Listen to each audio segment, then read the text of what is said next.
Good morning, students. Today we are going to learn about the fetal skull as a structure as whole, because in practical purpose of OBG you need to know the structures of fetal skull. As a midwife, nurse midwife, it is important so that you can identify the station of the head, when the labor will occur, etc. Whether how much the labor is getting progressed and all, by learning the diameters as well as the parts of the fetal skull. The fetal skull has few bones. They are made up of frontal bone, parietal bone, occipital bone and temporal bone. Okay, so it is made up of two frontal bone, two parietal bone, two temporal bone and one occipital bone.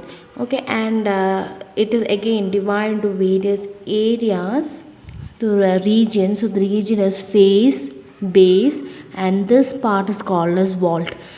This part from your supraorbital ridge till the suboccipital region, nape of the neck, it is called as vault.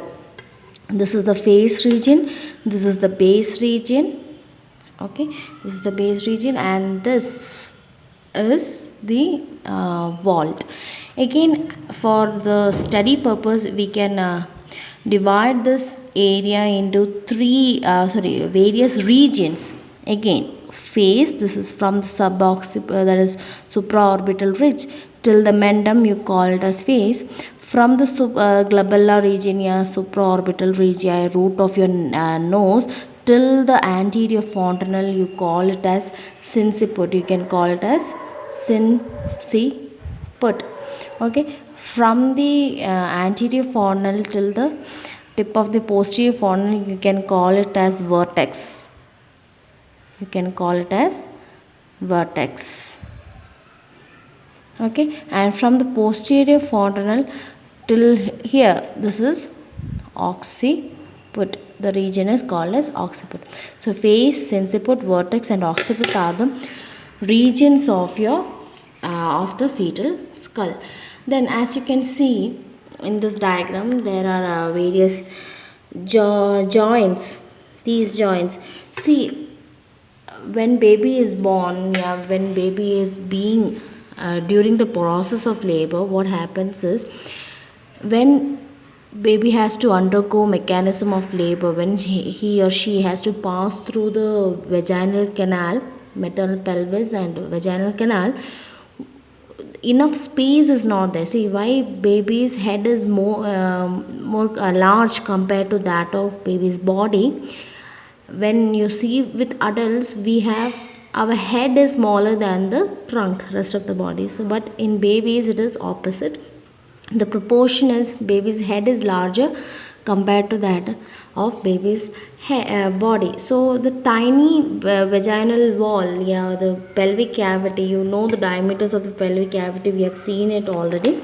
So from there it should pass. So what happens is, there is a process called as molding. This bones, parietal bone and frontal bone, etc., will overlap with each other, and that overlapping is called as, that process of overlapping is called as molding. And molding will facilitate the baby's head to pass. It will help the baby's head to pass easily through the narrow vaginal canal. Okay, now the area where the two bones are joining are actually called as sutures. They are actually called as sutures. So where the frontal bone and the parietal bone join, this is called as coronal suture. Okay, between the two parietal bone, you have, next diagram we'll see, between the parietal bone you have sagittal suture, and between the parietal bone and the occipital bone you have lambdoid suture. You can see it in this diagram, there is lambdoid suture. Okay, here this is the frontal bone, this is the parietal bone, and between these frontal and parietal bone, this suture is called as coronal suture. Parietal bone and occipital bone, there is a suture called as lambdoid suture. Between two parietal bones, there is a suture called as sagittal sagittal suture. So when the two or more sutures join together, they form a membranous, thin membranous centers, and these centers are called as fontanelles. Where the lambdoid suture and the sagittal suture meet, there is a small membranous covering called as posterior fontanelle, and between the front, that is frontal suture, when the frontal suture, coronal suture and the sagittal suture meet, there is a fontanelle called as anterior fontanelle. The posterior fontanelle will close by 1.5 months. 1.5 months, whereas the anterior fontanelle will close by 1.5 years. Okay, as you can see, the posterior fontanelle is about roughly the shape of a triangle. Okay, roughly the shape of a triangle. So it is also called as lambda. It is also called as lambda. The posterior fontanelle is also called as, another name of posterior fontanelle is lambda. And here you can see the anterior fontanelle has a rough robust shape, diamond shape. Okay, roughly the diamond shape, robust shape. This is also called as bregma. This is also called as bregma. So this is the fontanelles as well as sutures. Okay, now next we'll see the diameters of the bone. Diameters of the skull, and we'll see the diameters of the skull.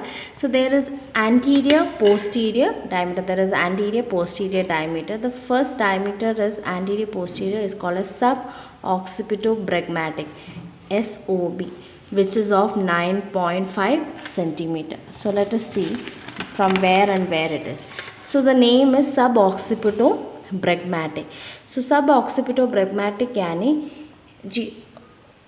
occipital bone, nape of the neck, say midpoint of the bregma, this. So this is called as suboccipitobregmatic, yani nape of the neck, say anterior fontanelle yani bregma, you call it as suboccipitobregmatic.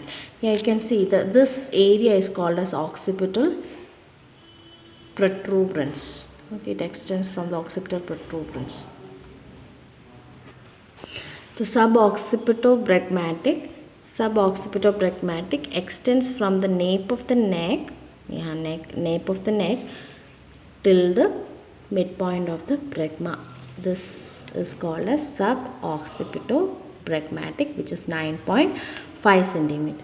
Next is called as suboccipitofrontal, SOF, suboccipitofrontal, which is of 10 centimeter.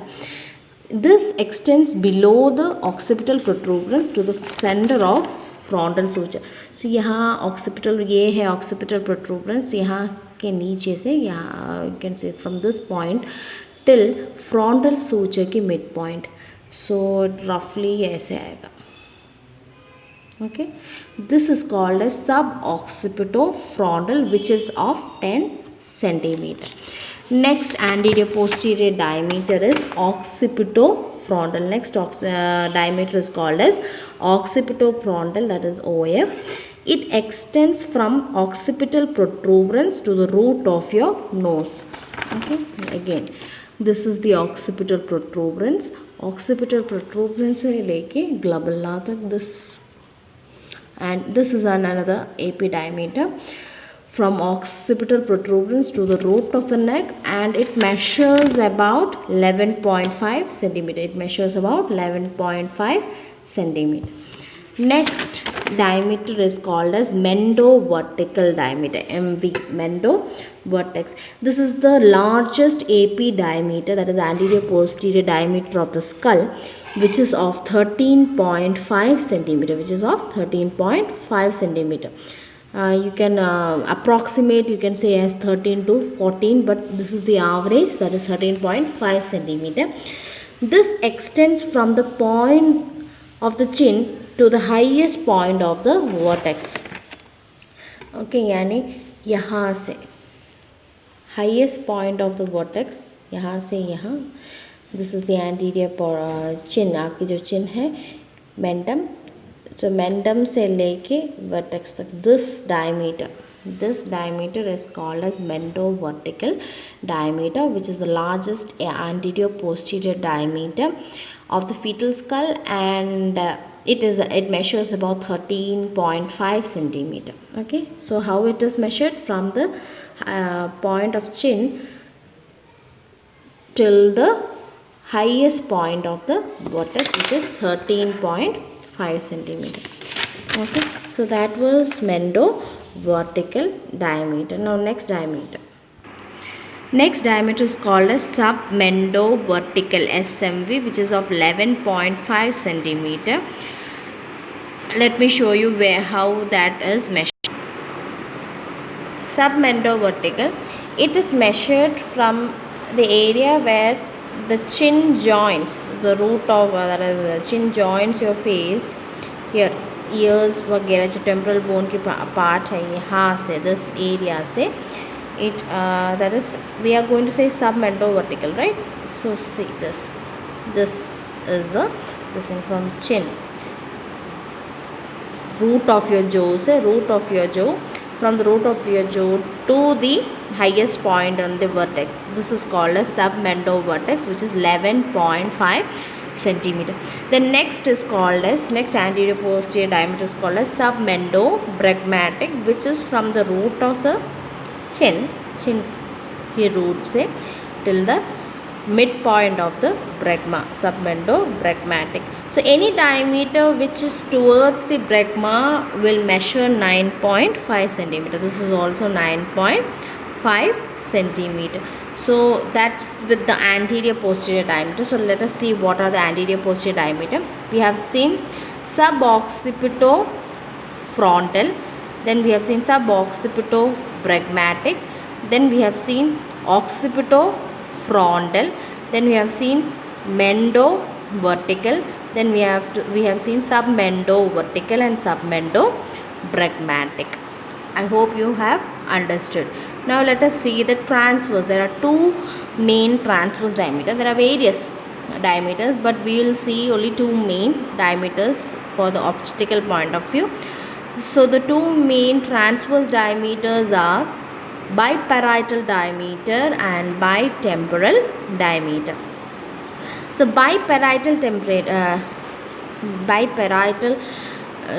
diameter, it is between the two parietal eminence. There are two parietal bone and each parietal bone have parietal eminence. Parietal eminence is the area where it is the center of ossification of the parietal bone. That is why it is called as parietal eminence. So either both side, it extends from the, it measures from between the distance between the two parietal eminence, which is of 9.5 centimeter. Next is temporal. The next we will see is bitemporal diameter, which is of 8 centimeter. It measures the furthest point of the coronal suture. So in this diagram you can see this is the two furthest point of the coronal suture. So measurement of this is called as bitemporal diameter, which is of 8 centimeter. So we have seen both anterior, posterior and transverse diameter. So biparietal diameter, it extends between two parietal eminence, 9.5 centimeter it measures. Then next is bitemporal diameter, it extends between two furthest point of coronal suture, which is of 8 centimeter.